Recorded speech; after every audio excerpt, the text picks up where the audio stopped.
But her sister sat still just as she left her, leaning her head on her hand, watching the setting sun and thinking of little Alice and all her wonderful adventures, till she too began dreaming after a fashion, and this was her dream. First, she dreamed of little Alice herself, and once again the tiny hands were clasped upon her knee, and the bright eager eyes were looking up into hers. She could hear the very tones of her voice, and see that queer little toss of her head to keep back the wandering hair that would always get into her eyes. And still as she listened, or seemed to listen, the whole place around her became alive with the strange creatures of her little sister's dream. The long grass rustled at her feet as the white rabbit hurried by. The frightened mouse splashed his way through the neighboring pool. She could hear the rattle of the teacups as the March Hare and his friends shared their never-ending meal, and the shrill voice of the queen ordering off her unfortunate guests to execution. Once more the pig baby was sneezing on the Duchess's knee,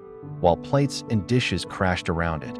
Once more the shriek of the griffin, the squeaking of the lizard's slate, pencil, and the choking of the suppressed guinea pigs filled the air, mixed up with the distant sobs of the miserable mock turtle. So she sat on, with closed eyes, and half believed herself in Wonderland, though she knew she had but to open them again, and all would change to dull reality.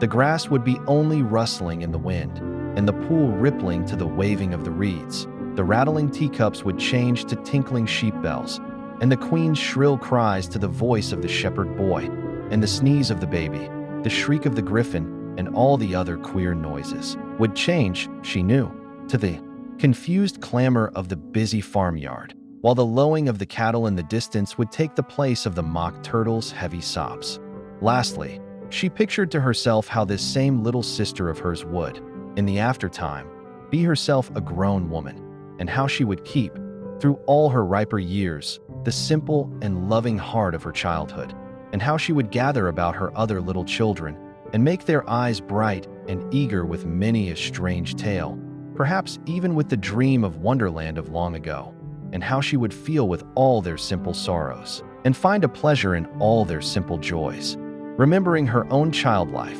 and the happy summer days at the end.